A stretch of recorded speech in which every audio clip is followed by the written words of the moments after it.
everybody to the Israeli-Palestinian conflict discussion panel. So the format of tonight's forum will be speech from each of our lovely speakers. We have Dr. Polsky, Dr. Davidson, Professor Subar, and Will Hanrahan, one of our very own students. All of you are encouraged to participate if there's anything that you're very interested in our future events. But without further ado, would any of you like to introduce yourselves? Tell us where you stand on the issue, maybe a little bit about your experience with it. I'm Yury Polsky. I originally came from the Soviet Union, where the government had a very pro-Arab position. That's why I left that country. and here I'm very, very pleased that this country supports Israel to the hilt, but still doesn't know how to handle the Arab-Israeli conflict. So many years pass, and this government is completely at a loss, so I want to help them a little bit. And it's very easy to solve the Arab-Israeli conflict within 24 hours. We just need to open talks with Khaled Mashal in Washington, or better at Westchester, and then offer the Palestinians the right to return gradually, and Israel security, and do some other stuff, and things would work out fine if you add to all of that chess competition between Khaled Mashal and Netanyahu. All these factors come together, and it will lighten up very quickly. And then, of course, Mahmoud Ahmadinejad will not lose the opportunity to join the chess competition, and then Sheikh Nasrallah will be there with his advisors, and things would be resolved very quickly. That's all I have for the introduction. Hi, I'm Hanrahan. I view Israel as a very important ally of the United States and an important ally of freedom in the world, and an important state in the perpetual human struggle of good versus evil. It really is at ground zero in that struggle.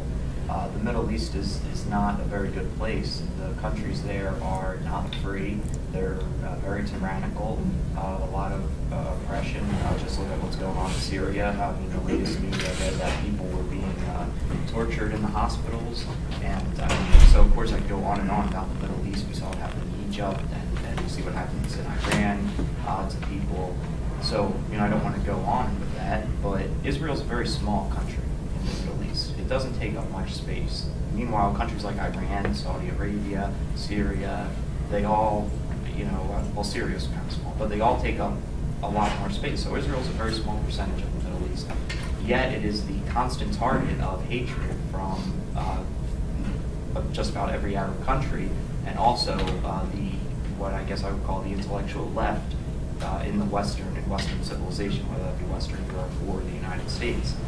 So I don't know where that comes from. That's a mystery to me. Hopefully we'll learn a little bit more tonight.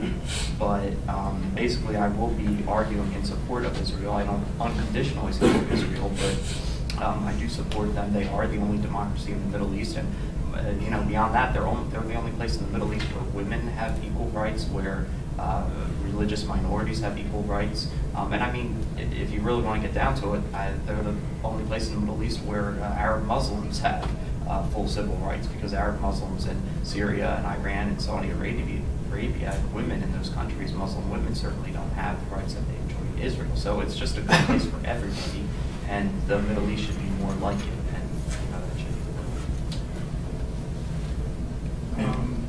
My name is Lawrence Davidson. I teach Middle East history here.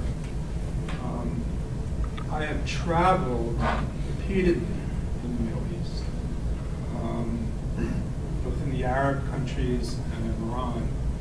I have spent time both in Israel and the occupied territories, including Gaza.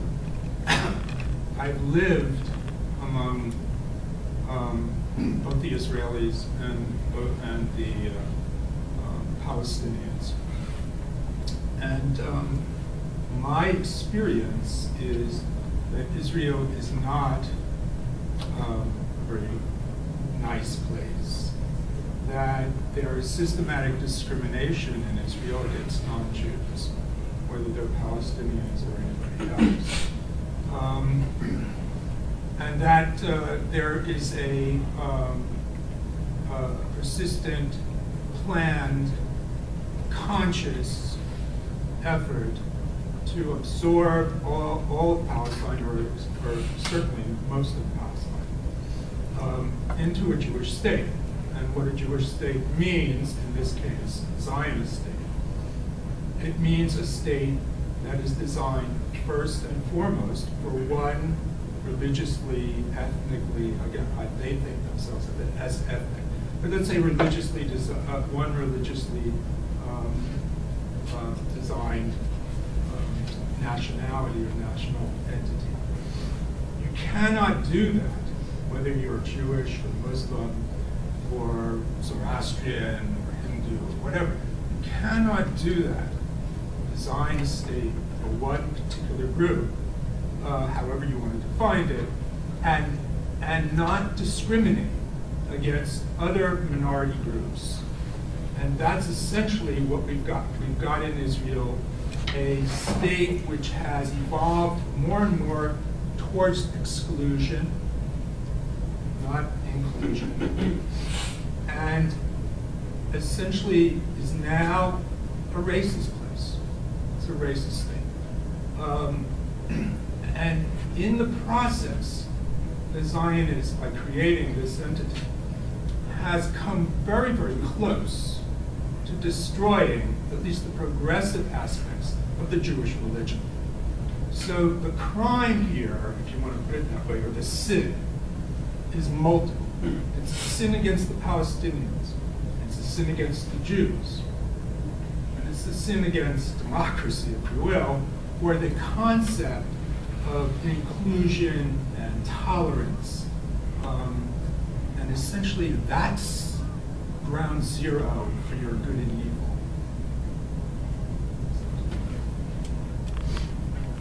Great. So my name is Rebecca Subar, and I teach in the Peace and Conflict Studies program. I teach courses called Peace and courses called War. And the values that orient me toward my particular frame on the Israeli-Palestinian conflict are equality and pragmatism. Because equality is so important to me, I agree with most of what Professor Davidson said. The bits I don't agree with have more to do with religion than anything else. And including, I probably wouldn't use the word sin for the framing, but we can talk about crime. We'll talk about crime. But the fact that I'm interested in pragmatism has probably a lot to do with why it would be fun to talk about this with Dr. Polsky, because he talks about what is not pragmatic about, certainly tongue-in-cheek, about our possible solutions. So I would say this, we can talk tonight about how we view the situation and what our opinion is, who's right, who's wrong, and we can talk about what to do about it, right? So the first has more to do with employees, my value of equality a little bit more, and the second, my value of pragmatism. We talk about how to know what equality looks like. We all would agree that equality is a good thing. I mean, when you, Bill, are saying this is, my view is that Israel is a place where there is equality. In fact, that's the reason why I care about it. That's one of the, right? So I care about equality too. And that's what's fascinating to me, is how differently we can look at this. So if we talk about if we look from, if we look at the situation morally, we can be pro-Israeli Israel or pro-Israeli Jews, and we can say that what's right is that Jews post-Holocaust have a place to live and that they have an opportunity to be a beacon of goodness in the Middle East. And we can say from a Palestinian, and these are obviously simplified, from a Palestinian perspective, what's right is that Palestinians be able to run their own lives as individuals, have agency, and as a people have self-determination. We could talk about this historically, and we could say that Israeli Jews can claim a many thousands of year old legacy. In fact, some religious Jews would claim that the Bible actually, because it starts with the story of the creation, implies that it's the God who created that can assign geographic areas to different people. It's the first Rashi in Genesis. It's a commentator who says that, and so that's sort of from, yes.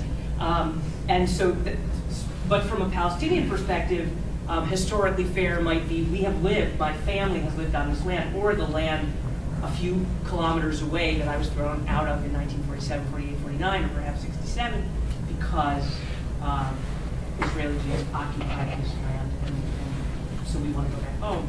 We can talk about a rights-based question of what equality is, and then we're talking about human rights, and we can use arguments for self-determination on both sides, although I would argue not necessarily fairly, but certainly people on both sides claim international law in their favor. I would say that because political power is in the hands of Israeli Jews, and because Palestinians are not agents of their own destiny, equality to me means that I'm on both sides when it comes to the people. Unequivocally, my father lives in Jerusalem. I was a settler in the Gaza Strip at one point in my life, a Jewish settler. I have a lot of family living there. My heart, is with, I grew up singing Zionist songs, etc. There's a lot that's in my heart that's sort of close to Israel. But what I believe is sort of just and fair and right and legal is for Palestinians to be able to have to be able to rule their own destiny. And because of that, I think that the only way that this can be resolved is if Palestinians increase their power now, so that there can be ultimately someday, not now, a negotiated settlement where everybody whose lives are affected there has a say in the answer. And if you try to create a solution right now that's negotiated, you'll have a really fancy guy on Wall Street and a little us here in Westchester trying to organize our money with him and not having a clue what we're doing. It's kind of what I see in the Israeli-Palestinian thing, and therefore, to me, equality right now, equality for everybody, means in a principled and strategic and absolutely universally respectful way, figuring out what kind of ethical and strategic path will enable Palestinians to be at the table with full ability to negotiate for themselves. If I could respond to something Dr. Davidson said, it might be the only thing we agree on all night, but you seem to agree that that region of the Middle East is ground zero for good versus evil. So I guess my question to you... I don't. Go ahead. Okay, you don't. Okay. Well, I thought you said you. Well, anyway. I'm not sure. I'm not exactly sure what you mean by good and evil. I mean, if it's a sort of a Christian fundamentalist concept, or a neoconservative concept where somehow we can represent and recognize absolute evil and absolute good, I certainly don't agree that that's possible. Okay, I guess the more productive area of conversation would be to talk about, your dissatisfaction with Israel. How much time do you spend focusing on the other countries in the Middle East, as I spoke earlier? Because you talk about restrictions on the Arab people in Israel and how they don't honor minority rights, and whatever the truth is there might be a continuum of whatever the reality is here. But one thing is clear: the religious and ethnic minorities in Israel are not treated nearly as bad as religious and ethnic minorities in other countries. Well, How do you know that? well, provide me, what are some of the... No, don't answer my question with another question. How do you know? May I answer this question? Yes. May I get involved? The Arabs have tremendous rights in Israel. They are represented in the Knesset all the time. They can speak up.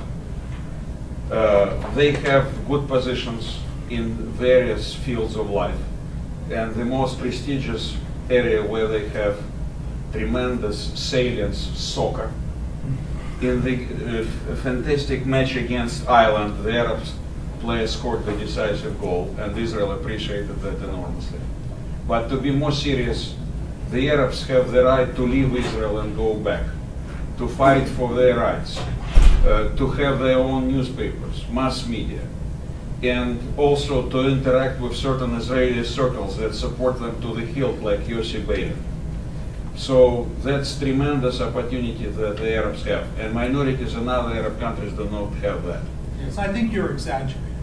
I think I am giving you a very modest degree of what So the Arabs have. I'm going to hop in there and say that, yes, it may be true if you're comparing the life of a an African American in the 1950s to someone's argument that there is not equality for blacks and whites in the 1950s, you would have a very good argument if you would say there are historically black universities in this, there are black doctors, there are opportunities for black people to go to many, many universities, and I'll name a dozen or 2 dozen, or probably in the 50s, several dozen, probably hundreds, et cetera, but none of us would argue that that's good enough. None of us would argue that that's equality.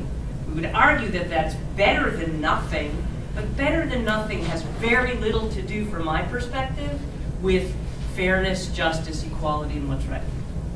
I think a good way to possibly handle this and settle this is that I can, That's great. well, not settle it, but maybe get somewhere, but the audience can, decide who's more correct on this as much as I can decide.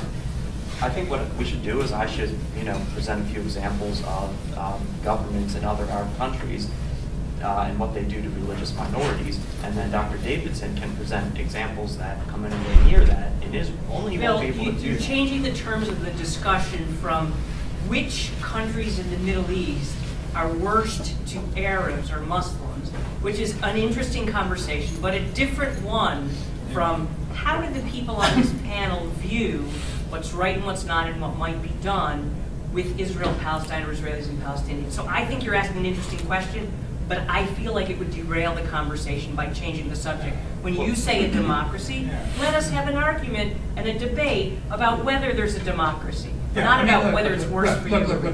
It doesn't matter if Israel compares favorably to Sudan. Okay? You don't have to go to Sudan. Huh? You don't have to go to Sudan, go to Iran, Saudi Arabia. I've been to Syria, Iran. Yeah. All right, and I'm Did you not, meet with and I'm that, not, no, Did you meet you're with the girl wrong. that's been stoned to death there by the authorities?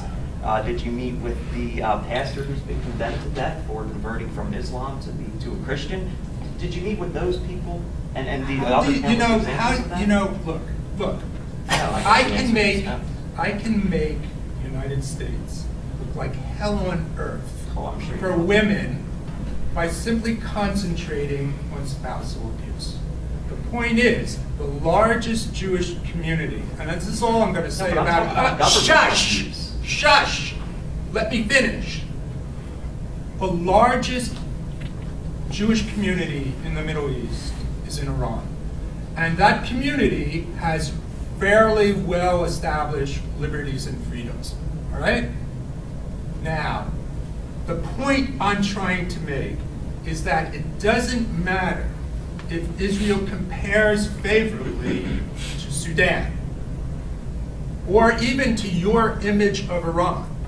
The point here is, how does Israel historically treat its non-Jewish communities? Is it in fact equitable? Is it democratic? Is it fair? I mean, they're the ones who claim to be Western. And I think historically, they're, despite Dr. Polsky's, what I consider exaggerated position, there's systematic discrimination and always has been. And in fact, structurally, there must be. There must be. Because this is a society designed first and foremost for one group only. You have to discriminate to get to that. Larry, I would agree with you, what you said. Before you say anything, Dr. Polsky, I just want to say something that I think might be influential to the people listening, which would be that I agree with everything Dr. Davidson said, and I think that Bill, as a student, should get a little bit more play here, and so I'm feeling some way about the shush. And so I'm feeling like if he's... I wanted to finish. No, that's fine. Because That's totally fine. I'm just talking about how it's going down. And What so, does shush mean? I understand. all I'm saying, Bill, I totally get that you understand. My point is that each of us has a tendency with whatever demographics we bring, right? In this case, our ages, right, and sort of rank. So I just want to say that, you know, I pretty much disagree with everything you said, Bill, but I absolutely defend your right to No, you can be, say whatever you yeah. want, but I will let you finish, you let me finish. That's. I'm just trying to give them because like the Palestinians. Excuse me. That's all. Can I throw something out? Sure. Are we supposed to believe that if Israel gives land back to the Palestinians, they create a Palestinian state, and all of Israel's neighbors are going to be nice and all the problems will go away? Involve them in the political process, as you say, and there won't be any more problems in the future? Well, I think you're raising a really good point. Because which that's is the problem, and in my opinion, not as it's never going to change. okay.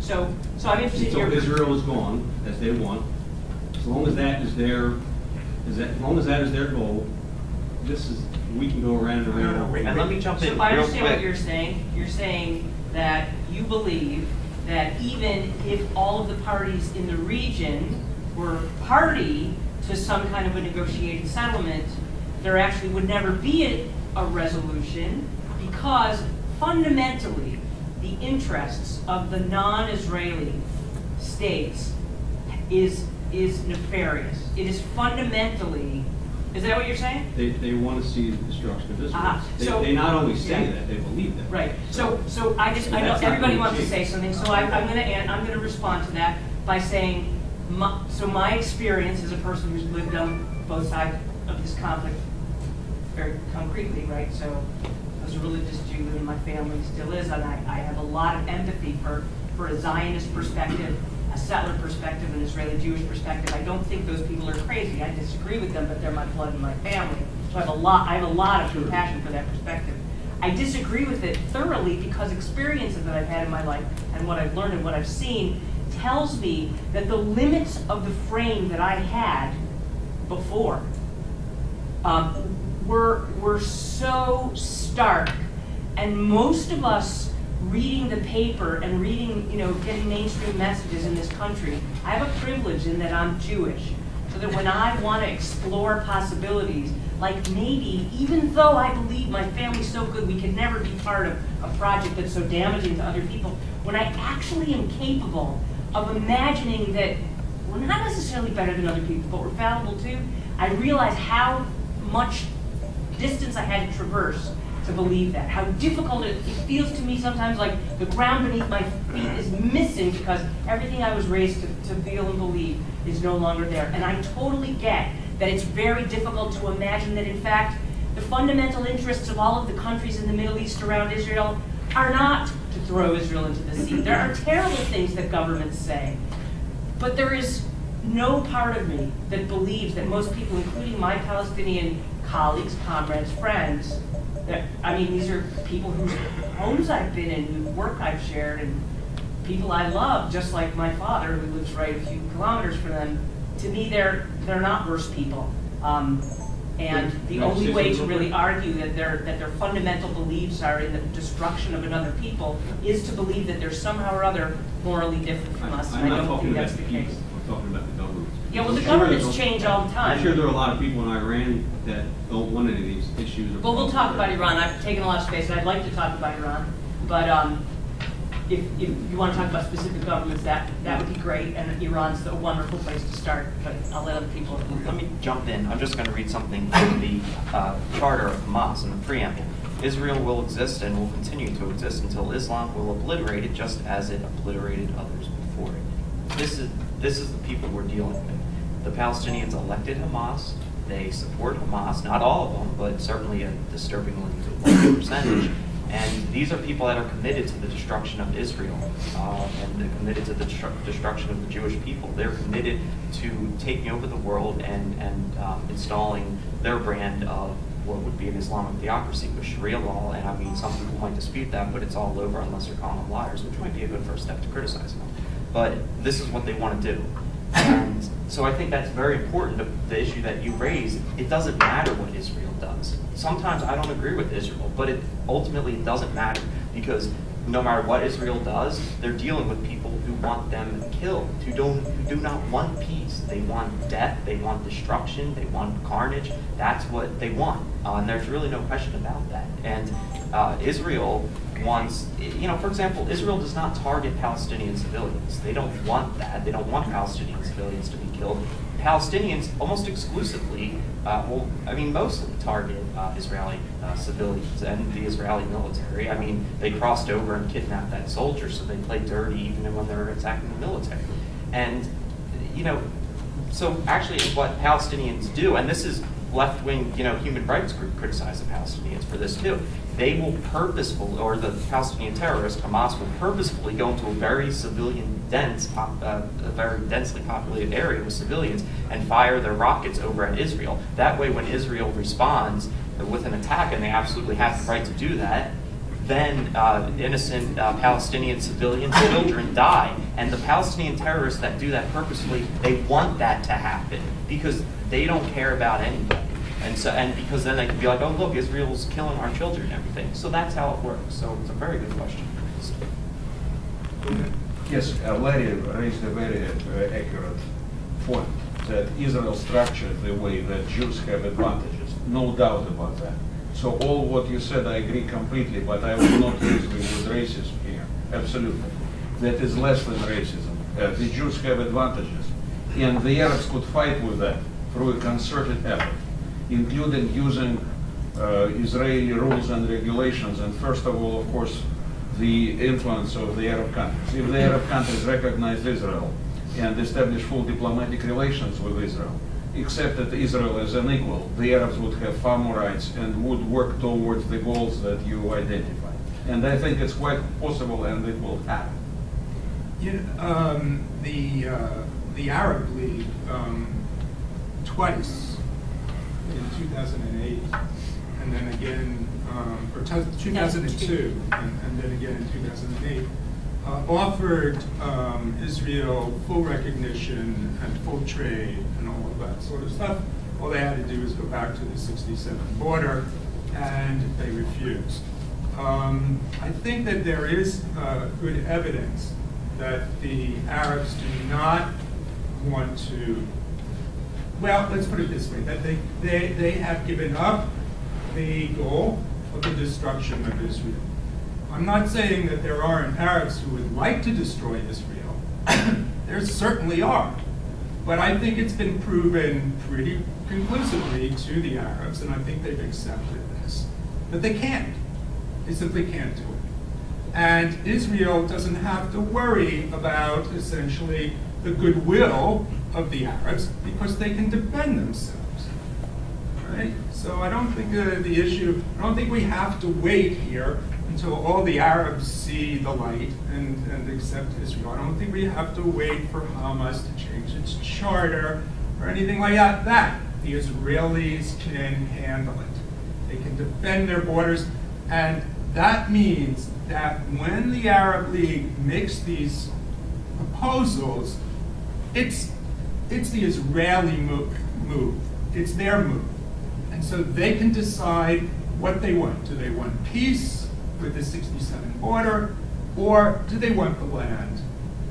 And essentially, repeatedly now, Israeli governments, if not Israeli, many of the Israeli people, have chosen the land. And so what you want is what you get. Would you like us to call the people? Well, I was going to get to the gentleman in the purple shirt there. I just have a question. We can sit here and talk about who's playing fairly on the playground all night, and I just speak for myself. I think it's kind of a moot point. What I'm curious is to what are your positions about legitimacy of Israel, and you can touch on both post-67 borders and pre-67 borders. So starting with Professor Zubar, please. Yeah, so I think that you could make the claim that, so how I framed my initial remarks was around how one forms claims that are moral, historical, rights-based, and legal. And I think that Israel can make claims that are moral, that are legal. They could make rights-based claims, although it's a little bit trickier. And I think some people would say that Israel can make historical claims. I think that's I think that's kind of not right. But I think that there would be moral and legal claims that Israel could have to the, to the sort of legality of its political entity. I think that Israel is a state. But if you're asking about moral legitimacy, then I would say that we could have two conversations. One is, in retrospect, whether it was okay morally for Israel to come into existence as a state in 1948. To me, that's a pardon? Do you have an opinion on that? Was it moral or was it immoral? Yeah, that's complicated. In retrospect, I think that it wasn't morally conceived, but it wasn't. But for the most part, the people who were part of conceiving it, there was a small group of people who were part of conceiving it in a way that I would consider, like, again, I never use the word nefarious, but I've used it twice tonight, difficult, problematic. And there was a larger group of people who I think were misled into what the project was. But I think that the fundamental problem of legitimacy looking at 1948 has to do with the fact that there were people living on the land in much the same, often we compare the conversation about Jews and Palestinian Arabs living in Palestine to the question of Native Americans or American Indians. And I think it's a totally reasonable comparison in many respects, including this one. Was it legitimate for the U.S. to, like, sort of grab the land and form a political entity? No, it wasn't. But I'm not as worked up about what happened then, even though I think it wasn't right. I'm not as interested in debating that. I mean, I'm happy to debate that, but that's not of as much consequence to me as what to do today. And the reason for that is the same reason that I have voted for John Street and Al Gore and lots of people who I don't really like, whose politics and leadership I don't like, because what is at stake is people with needs much greater than my own. So that today, I could advocate all kinds of strategies for dealing with the Israeli-Palestinian conflict that would, in the short and medium run, undermine the more immediate needs of people who live there. And that's what matters to me a lot. And for that reason, when I think about legitimacy right now, what I think is it would be absolutely legitimate for Palestinian Arabs and Israeli Jews to negotiate a two-state solution. I don't think that's very feasible, but I think it would be legitimate if they wanted to do that. Of course, right now they can't do that because the Palestinians don't have enough power to get any kind of a deal that would give them something that once they got more power, they wouldn't just fight against. And similarly, I think it would be absolutely fine for there to be a single democratic state. But I don't, that would be legitimate, but it's all dependent on the agency and the will of the people whose lives are affected. Does that answer your question? To an extent. Could I get Dr. Davidson's? Yeah, I guess I have a more complicated, that's yours is That was straightforward. I have a rather complicated point of view here. I'm very much not for a two-state solution. I'm very much for a one-state solution. And I don't think the issue for me is the existence of Israel. I accept the existence of Israel, right? And I don't think, and I'm absolutely positive, Israel's not going anywhere, all right? However, I have a principled objection to the nature of the ideology that shapes its politics. So I guess I'm anti-Zionist, if you will. So what I think is that there should be a one-state solution, and there should be a concerted effort, both working inside, given whatever the rules, whatever the leverage that can be brought to bear, to change the Zionist orientation of Israel, and also from the outside through a boycott, diversity, divestment, and sanctions regime, something like was applied towards South Africa. So my feeling is that that's really where it's at. Israel's a fact. It's not going anywhere. the Israelis will in fact absorb, as they are in the process of doing, absorb the land from the Mediterranean to the Jordan River. And they will attempt to isolate the Palestinians into something like Bantustans.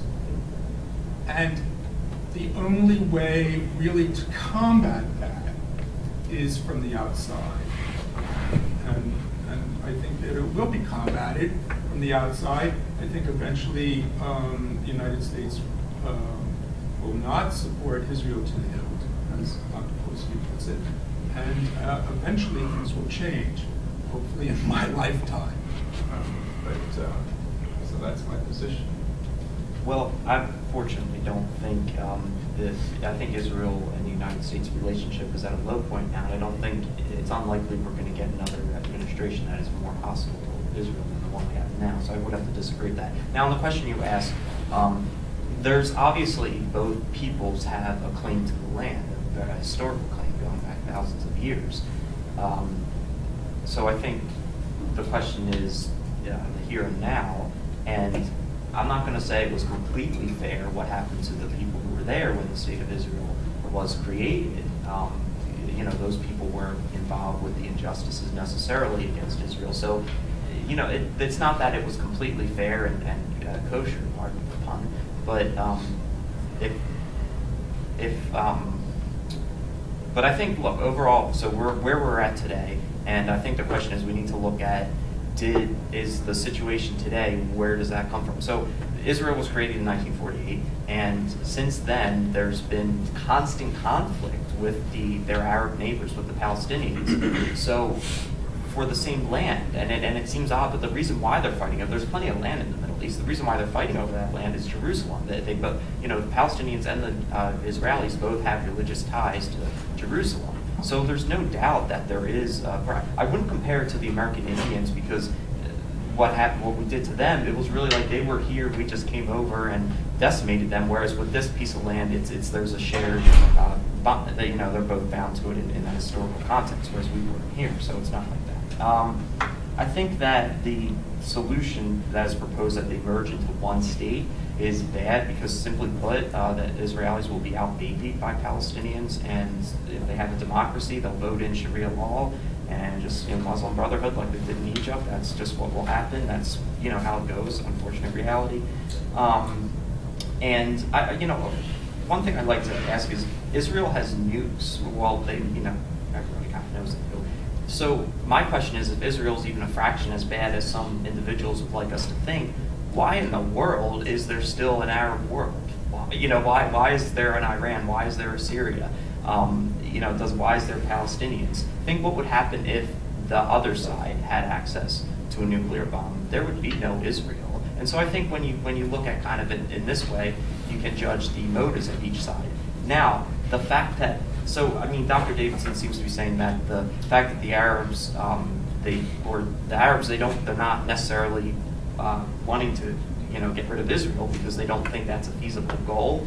And certainly that's true. However, they still have that desire. If they had the power to push a button and make Israel go away, I think a good percentage of them would do that. So I think the problem is the attitudes. We're not, we're looking at, well, this is the reality, that's the reality, and I accept this, I accept that. But the problem is the attitudes that the Palestinians have towards Israel. And you cannot have peace as long as one side wants the other side to be destroyed, and will do anything to do that. And it comes back to legitimacy, which was my original question. I want to move on to Dr. Polsky and see what he says, but I really want to know, the crux of the issue is, who has legitimacy to the land in Israel?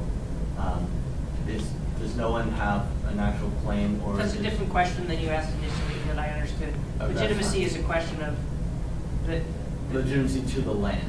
The land itself. Yeah, maybe we can help me understand if this is what you mean, just so that Dr. Polsky is answering your question.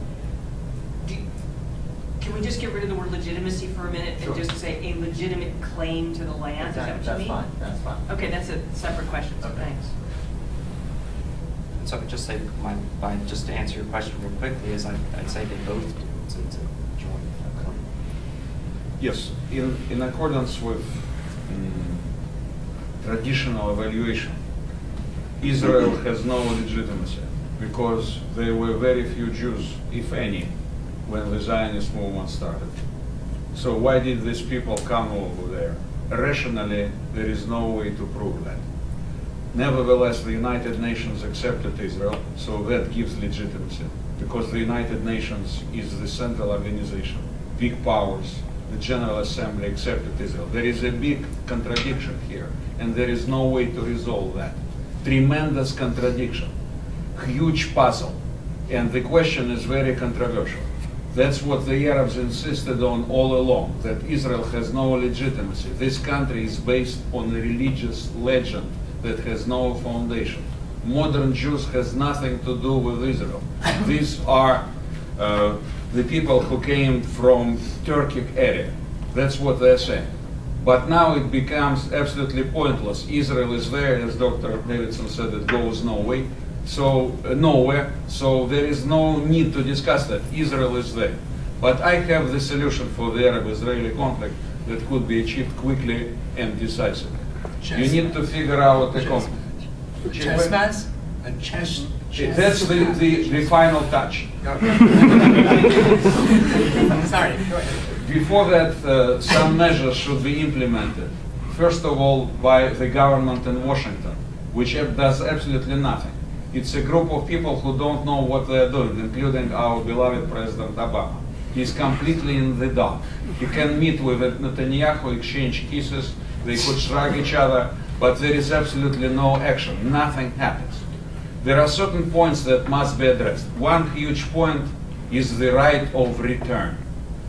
Israel rejects the right of return. That is wrong. Israel could be far more flexible about that. Let them have the right of return, but how could they implement that? That's the point.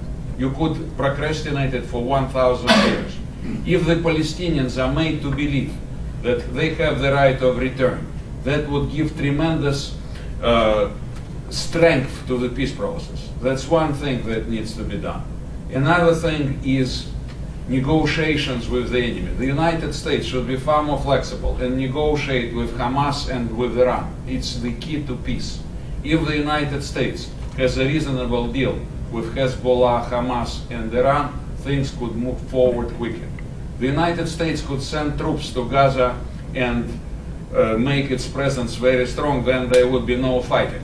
So these are some steps that needs to be addressed, and then things could work out fine. And as Dr. Davidson said, chess competition will be the final touch, and they will hold competition in which Mashal and Hani will be very interested.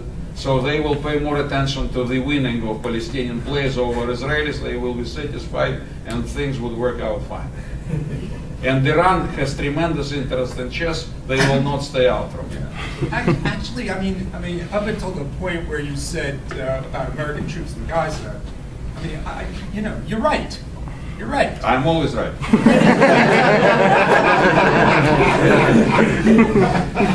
Your silence admits that. Hey, you're right. All right. But I told that. I wouldn't send American troops to Gaza. I mean, I wouldn't do that. I agree with him, actually, because Yeah, I would underscore what you said in particular about the right of return, which when we talk about racism and anti-Semitism, I think those both obscure for us a clear-headed conversation about the Palestinian right of return. I don't think it's for the Israelis to give the Palestinians the right of return or not. The Israelis, the Palestinians have a right of return. The Palestinians have a right of return. It's in the Universal Declaration of Human Rights. My students, some of them learned that last week. It's there. We know that. The question is exactly as you say, Dr. Polsky, how will that happen? And if we take as a given that that doesn't happen in a way that doesn't work for the Palestinians, that doesn't happen in a way that doesn't work for the Israeli Jews. But the only way to arrive at the answer to that question is if everybody's empowered and at the table. What happens is that when there's discourse in this country about whether the right of return exists, let alone how to make it manifest, we're afraid to talk about it frequently because those of us particularly who aren't Jewish, unlike myself, don't want to be called anti-Semitic, right? So that's a terrifying thing. Three of us. I wasn't going to speak for you. As for me, it's more of an ethnicity or national, it's more of an identity thing than it is religion, but we can talk more about that too. So then there's also, so there's the question of anti-Semitism, there's also the question of racism. I think it's much easier for us to say there's a question of good and evil and Bill. I think it's much easier for us to talk about attitudes of a good percentage of them. That's language that you use. You talk about the attitudes, and then you talked about that they were a good percentage of people. And I think, and you also